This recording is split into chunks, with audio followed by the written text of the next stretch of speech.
Per la prima volta nella storia, 5 generazioni convivono nel mondo del lavoro. Ma quando abbiamo iniziato a parlare di generazioni, qual è stata l'esigenza e perché oggi marchiamo confini anagrafici sempre più stretti per appartenere a un gruppo di persone nate negli stessi anni? È realmente una distinzione di fasce di età oppure è un'attitudine di interazione? Qual è il ruolo della tecnologia in tutto ciò? Queste domande mi hanno portato fino all'headquarter di Pirelli per trovare delle risposte, per aver modo di riflettere su quello che questa convivenza al lavoro può significare.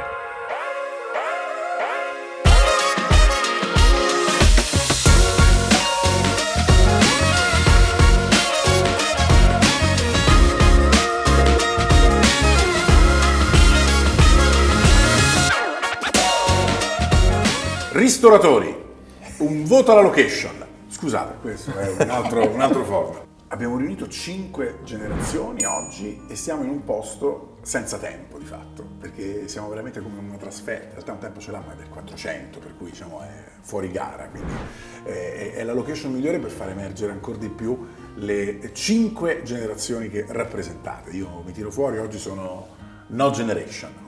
Voi siete cavalieri generazionali. Maurizio, tu sei il cavaliere della Silent Generation. Quindi però tocca. non vuol dire che devi star zitto adesso, però.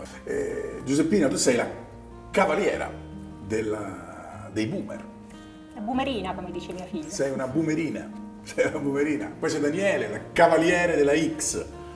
La X che non ha, cioè boomer, millennial, X rimane X. Sto in mezzo, il pareggio, come 1 più 2. È X. E poi Francesca, tu sei millennial, che è la Y tecnicamente, sì. Però ha trovato il nome di millennial. Un'identità. Di millennial. E qui poi c'è Andrea, Zoomer. Diciamo la verità, tutti a questo tavolo vorremmo essere Andrea. Siete d'accordo? Assolutamente. C'è una generazione che tu invidi? Quella successiva, ovviamente. Tu hai già iniziato a invidiare quella successiva, che non c'è a questo tavolo perché insomma non può, è troppo piccola. Invidi la Z, invidia l'alfa. Come ogni altra generazione. Io sono entrato in Pirelli il 15 febbraio del 1970. Nel 70 qui intorno c'era molto poco. C'era molta fabbrica, tanti operai che tutte le mattine venivano a lavorare in questo sito, erano più di 3.000 persone che si muovevano secondo il ritmo dei turni di lavoro. E sì, c'era la carta carbone. Non esistevano non esistevano le mail, non esistevano i computer, non esistevano le fotocopiatrici. Per avere un documento fotocopiato si metteva la carta carbone fra un foglio e l'altro di velina e poi si comunicava attraverso la carta e delle cosiddette comunicazioni interne e dei fattorini che continuavano a correre da un ufficio all'altro. Il database si chiamava archivio, era una serie di cassetti poi alla fine praticamente. Sì, cassetti di disegni, cassetti di specifiche di prodotto, ma non esisteva un database software, esisteva un database fisico. Giuseppina, come ci si sente da boomer? Io ho visto effettivamente un'evoluzione nel mondo del lavoro perché sono partita non proprio così, però anche quando ho cominciato a lavorare, lavoravo nei sistemi informativi in un'altra azienda, lavoravo già sui terminali, no? Non c'erano ancora i PC, c'era la posta interna che aveva dei vantaggi, perché uno nel momento in cui doveva mandare della posta interna a 2 o 3 persone doveva selezionare chi effettivamente era il destinatario di quella comunicazione, no? Oggi non ci vuole né 1 né 2, metti 50 persone, no? E quindi c'è anche un po' di spamming a volte, no? Certo, l'innovazione nel DNA di Pirelli, per cui evidentemente in quegli anni si guardava già quello che stava avvenendo negli anni successivi e arriviamo poi alla X. Nel mezzo, anche dal punto di vista un po' della tecnologia, Daniele, sì. Mi scappa un noi, stiamo un po' nel mezzo, insomma, tra come era prima, tra il telefono fisso e le app, fra la lettera e l'email, stiamo un po' lì nel mezzo. Siamo stati quelli presi per i capelli dalle generazioni successive, perché abbiamo cominciato a usare i telefoni all'università, quindi già la mail è qualcosa che bazzicavamo, e quindi siamo entrati poi nel mondo del lavoro con un minimo di rudimenti per essere pronti a una nuova era tecnologica. proprio siamo stati proprio al limite della frontiera tecnologica. Abbiamo cominciato a usare, abbiamo tolto i fili ai telefoni, abbiamo cominciato a usare, abbiamo tolto spazio nei monitor che prima avevano il tubo catodico, poi si sono ridotti, si è ridotto tutto, abbiamo cominciato a usare tutto quello che invece comincia a essere da sempre vostro, sostanzialmente, dei nativi digitali. I millennial sono considerati nativi digitali. Quasi, diciamo che anche siamo lì anche noi un po' a cavallo, inizio. Nel senso che l'ingresso del mondo del lavoro è un laptop e uno smartphone, quindi per noi esatto. è stato normale, però ricordo anch'io, insomma, tutto quello che avete citato fino ad ora sono dei ricordi che magari accompagnano dall'infanzia all'adolescenza, quindi È una corsa questa generazionale a togliere, secondo me, anche dal punto di vista della tecnologia che ci aiuta nel mondo del lavoro. Tutti gli oggetti che aveva sulla scrivania Maurizio e che pian piano 1 in meno, 2 in meno con Giuseppina, 3, 4 in meno con Daniele, comincia a ridursi con Francesca, sparisce tutto e rimane il telefonino di Andrea dove c'è tutto dentro, sostanzialmente il vero nativo digitale. Sì, diciamo di sì, praticamente la mia generazione, quando abbiamo iniziato a diventare grandi, ad avere più consapevolezza del mondo, non ci siamo interfacciati con tanti strumenti come magari la macchina fotografica, l'iPod. Esatto. È stato tutto confluito dentro il telefono e soprattutto forse la più grande novità degli ultimi 15 anni sono stati i social. Allora, lo dico a tutte le generazioni, questa è una colazione vera, quindi possiamo Si può mangiare. bere un Via. buccio di caffè e possiamo brindare alle nostre generazioni. Noi siamo una generazione di sani invidiosi, perché sia nell'aspetto fisico, magari la bronzatura, la palestra, anche poi qualcuno che comincia a tingersi poi i capelli, vorremmo essere sempre più giovani, anche nell'aspetto tecnologico cerchiamo diciamo, di venderci come una generazione Z oppure Y, quindi ci forziamo a diventare esperti di social, di utilizzo tecnologico, quando in realtà comunque non è parte innata di quello che facciamo, però ci proviamo. Vogliamo tutti non ci arrendiamo, vogliamo tutti assomigliare a voi. Vogliamo tutti che era la assomigliare. premessa, no? Questo però, Maurizio, ti chiedo, c'era questa sensazione quando eri il corrispettivo della Z Generation, quindi quando avevi 20 anni, quando eri più giovane te invece, c'era un distacco più forte fra il giovane e il grande? Il grande era grande, viveva da grande, si vestiva da grande, parlava da grande. Non c'era come oggi questo tendere verso il più giovane, a muoversi come loro, fare le stesse cose loro, o no? No, era quasi il contrario. Era il contrario. Cercavi di assimilare sempre più quello che era anche uno stile manageriale, gestionale dai tuoi capi, perché chiaramente l'attività più tecnica, più operativa faceva riferimento ai tuoi colleghi e c'era sempre un'azione di rubare il mestiere, cioè di ascolto o di capire come un collega più bravo svolgeva determinate attività, però in realtà lo spirito era quello di ambire alle caratteristiche di un capo, no? Certo. Che aveva uno standing diverso, si vestiva chiaramente magari in un'altra maniera ed aveva un carisma che governava questa sua posizione. Essere giovani o sentirsi giovani? Senza dubbio un sentire che nel tempo si trasforma e che ha assunto nuove vesti, anche in ufficio. Mi dite invece, è cambiato anche il modo di vestirsi, di mostrarsi nel posto del lavoro, Maurizio. A volte oggi si è un po' perso quella formalità che era richiesta un tempo, no? Sì, più che richiesta era uso fare così una volta, non è che te lo chiedessero in modo specifico, però oggi c'è molta più libertà di avere situazioni più casual, no? Soprattutto Infatti Andrea venerdì oggi non ha la cravatta, ma tu non vai alla cravatta? No, non la metto mai. Comodità o più formalità? Più importante la comodità? È proprio comodità, sì. È un po' generazionale questo. Credo di sì. Preferire molto la comune. comodità alla formalità. È molto da generazione Z. Mi dici, Andrea, un capo d'abbigliamento che ti rappresenta? Cioè, io voglio essere una cravatta, voglio essere una felpa, io voglio essere un cappello. Delle scarpe nere. Delle scarpe, ma eleganti o sneaker? Qualsiasi tipo, da eleganti a sneaker, io scarpe nere. A me sempre scarpe nere? piacciono le scarpe nere. Scusate un attimo. E anche adesso confermo. Confermo. Scarpa nera. La t-shirt bianca. Contrario, sarebbe t-shirt bianca, Sì. imprescindibile. Sì, perché la puoi indossare nel weekend con i jeans, sotto una giacca al lavoro. Quindi generazione più t-shirt e meno camicia, secondo me. Infatti stavo per dire camicia. Tu stavi per dire camicia chiara. ma ce l'hai già, chiara. ce l'hai, Sì, quindi sì. lo avremmo indovinato. Blue jeans, Blue jeans, molto comodi, allo stesso tempo puoi anche metterli con una giacchina, sono versatili e ti senti in pigiama, cioè bella comoda. Maurizio, che capo d'abbigliamento sei? Camicia a quadri bianchi e blu. Che è quella che c'ha? No, quella sono No, le no, dire. come quadri quadri grossi. Quadrettoni. Camicia- Come la tovaglia dai trattorini. Ok.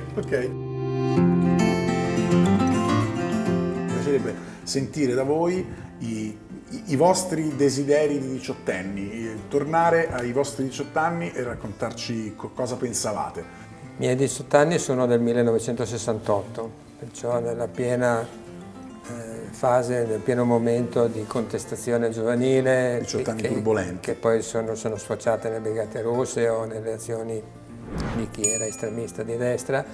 C'era una voglia di cambiare il mondo e di avere da parte dei giovani più possibilità e più opportunità di crescere anche in maniera più internazionale, più trasversale rispetto alle mura strette che governava allora un po'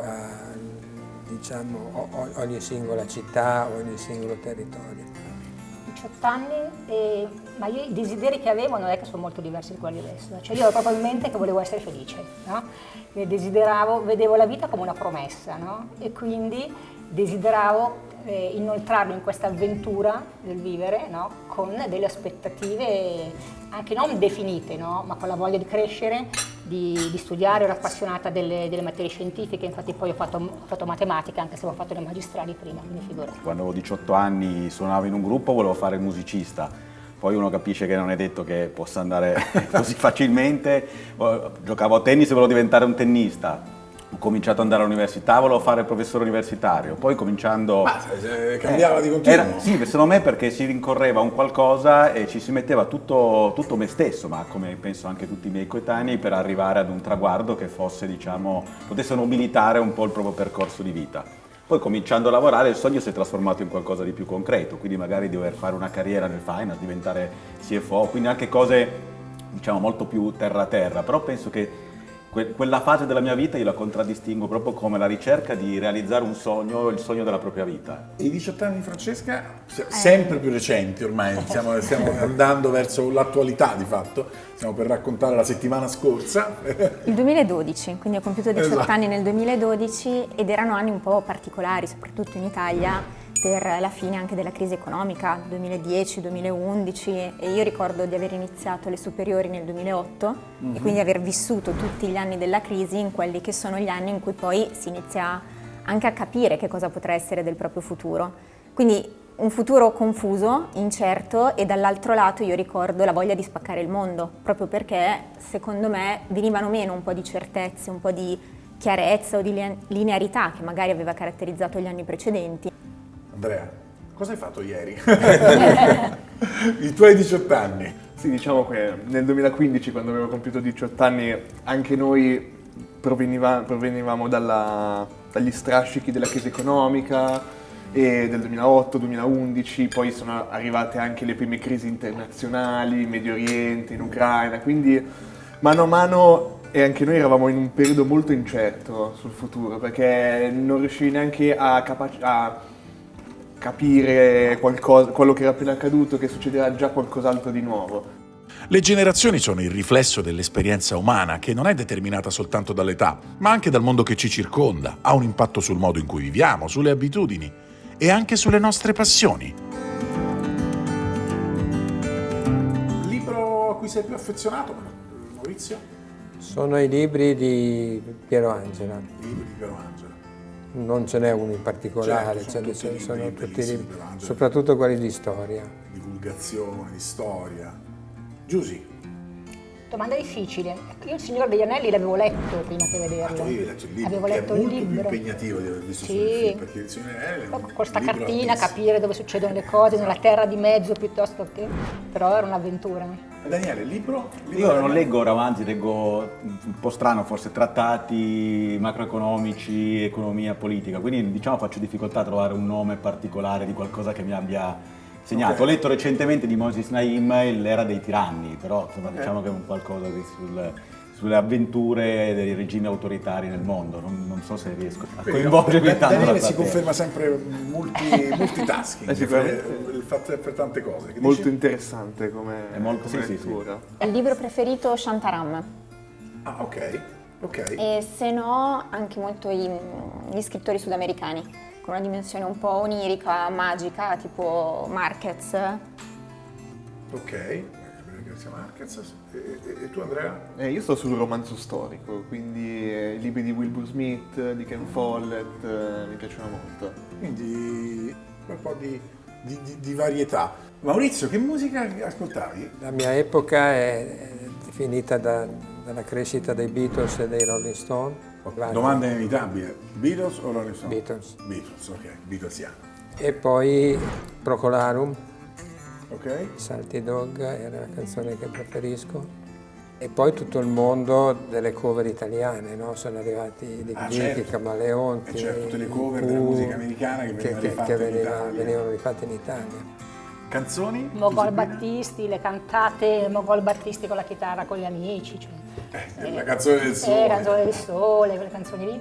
Cioè erano E gli anni in cui si poi- imparava a suonare la chitarra Sì, per sì. cantare Imparavi le a canzoni scuola di con la tua Battisti amica, non andavi a corso, e la rimorchiare imparavi un po' e- anche, e perché suonando la faceva. chitarra un po', sì.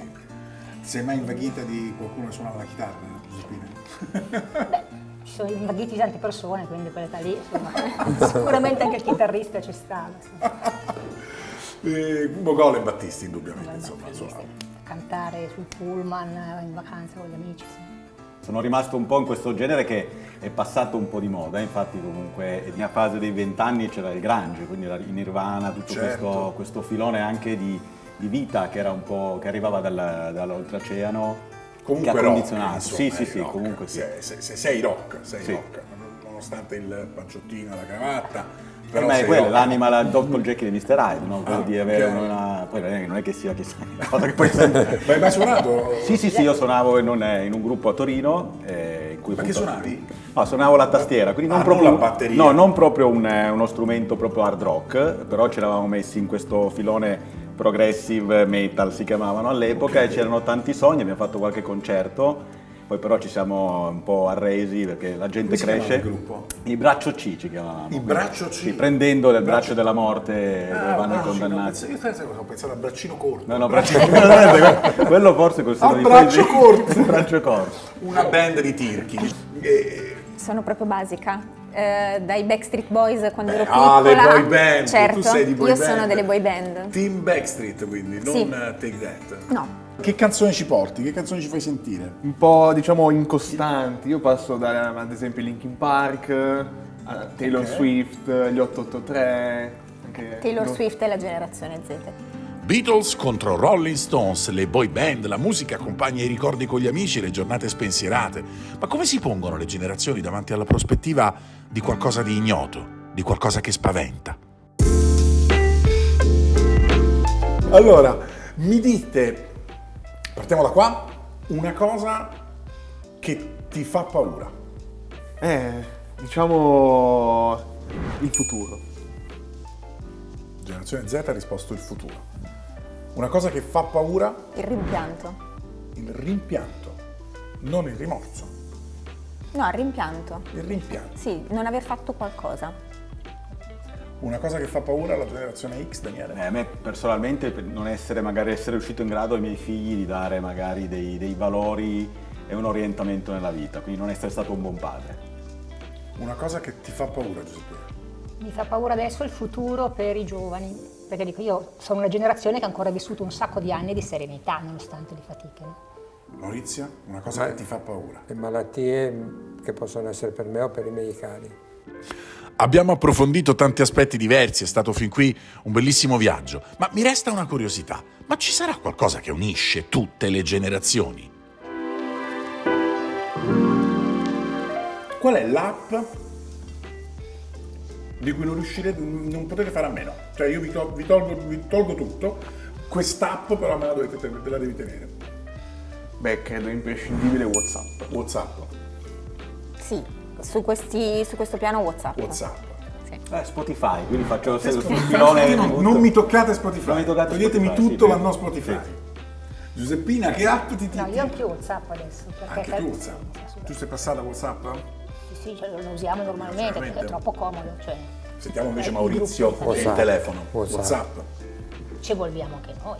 Anzi, abbiamo trovato il filo rosso che unisce la generazione Z con la Silent Generation. Comunicazione. WhatsApp, chi l'avrebbe mai detto? Insomma, questa colazione è stata un po' come una chat, da Maurizio ad Andrea, passando per Giusy, Daniele e Francesca. Alla fine è il bisogno di comunicare che unisce i puntini e le generazioni. Ma la giornata che abbiamo vissuto insieme l'ho trovata molto piacevole. È stata una bella esperienza, un bel lavoro di squadra. Malgrado il gap generazionale, la differenza di età, non ci sono così tante differenze. È stato un momento di riflessione, anche un po' giocoso, almeno da parte mia. Cancella. Talvolta le differenze sono più nella nostra testa che nella realtà. Va di influenza... No, aspettate, mi sono impappinata, scusate. Ho sempre avuto modo di lavorare insieme ai miei colleghi più giovani e meno giovani. Di grande rifacciamo chi è. È stato estremamente utile vedere tutti insieme, in maniera programmata, come le varie generazioni interpretano e danno valori a fatti della vita quotidiana e della vita lavorativa. E ha dimostrato che alcune caratteristiche sono comuni a tutti a prescindere dalle generazioni per il semplice fatto che siamo persone. La rifacciamo.